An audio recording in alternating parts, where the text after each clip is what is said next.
우리가 읽은 이 욥기 28장은 지혜는 오직 하나님께 속해 있음을 찬양하는 욥의 고백이 담겨져 있습니다.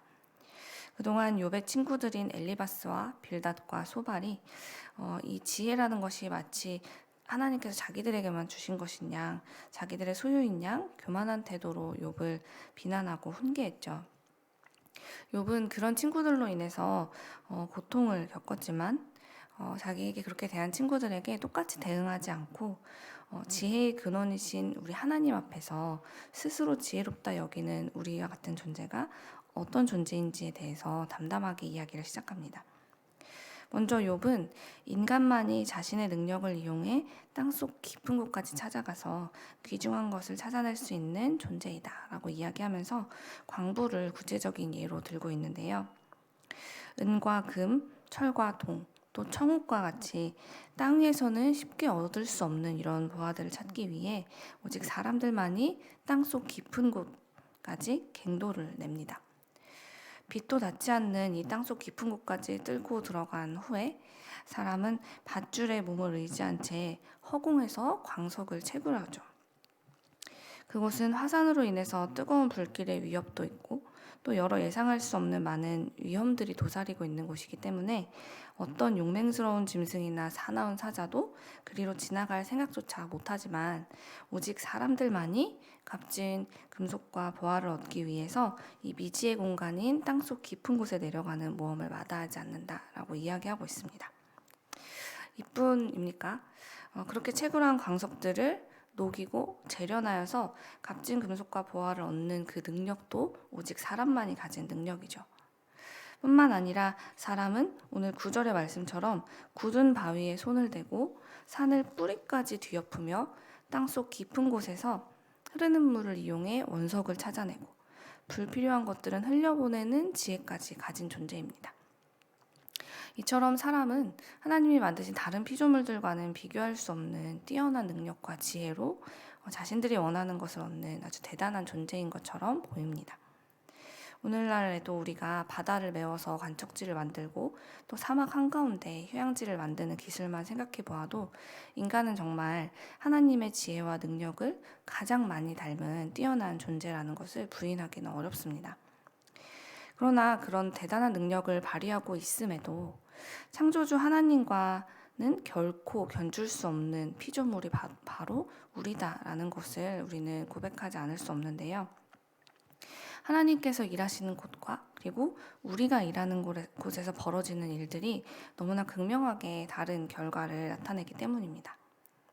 먼저 우리가 개발하고 발전시킨 자리를 한번 생각해 볼까요? 그곳은 어김없이 자연이 훼손되고 생명이 멸종되는 일들이 일어나고 있습니다. 나무를 베어낸 자리마다 벌거숭이가 된 산과 숲이 남았고 또 동물들은 보금자리를 잃었으며 지구는 매우 뜨거워졌죠.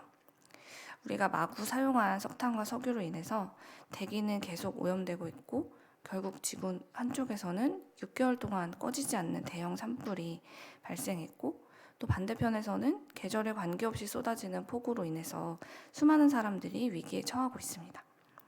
또한 전 지구적으로 전염병의 위협에 노출되어서 우리의 일상이 마비되는 일들이 점점 그 주기가 짧아지고 있죠. 자주 반복되고 있다는 이야기입니다.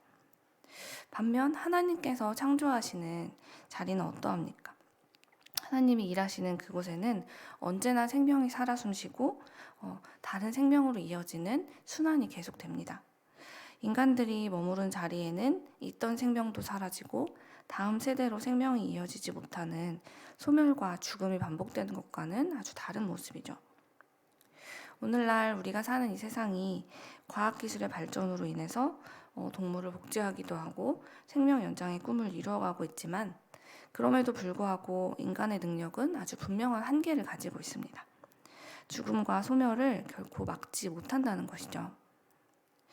어쩌면 우리가 계속해서 연구하고 발전해내는 기술과 능력이라는 것이 아무리 발전을 한다 한들 결국은 하나님께서 창조하신 이 모든 물질 세계를 발견하는 과정이 아닐까라는 생각을 해보게 됩니다.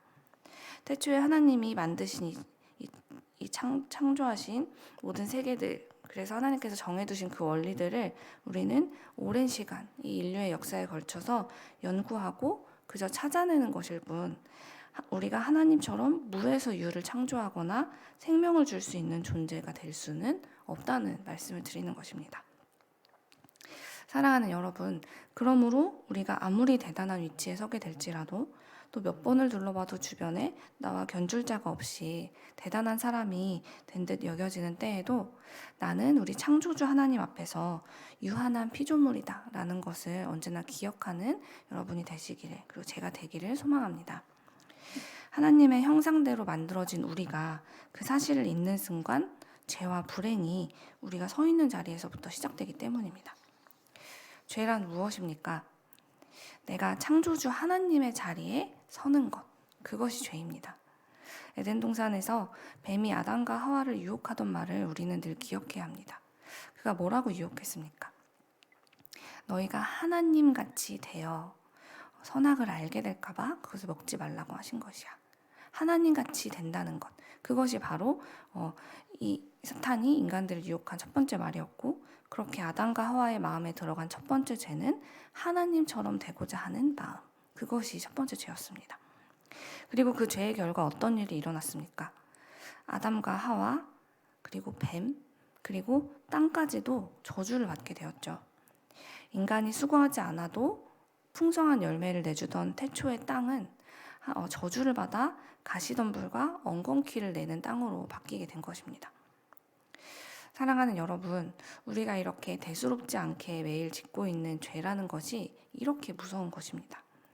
나뿐 아니라 나의 소중한 사람들은 물론이고 내가 살아가고 있는 이 땅까지도 병들게 하고 죽음으로 이끌고 가는 유전병이자 고질병이 바로 우리 안에 있는 죄인 것이죠.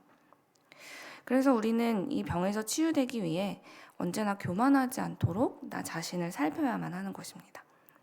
아무리 우리가 대단한 일을 이루어도 창조주 하나님의 능력에 비할 수 없고 주님의 지혜에 이를 수 없는 피조물이다 라는 것을 고백하면서 겸손히 우리 주님을 따라가는 훈련이 우리의 매일의 삶에서 계속돼야 한다는 것입니다.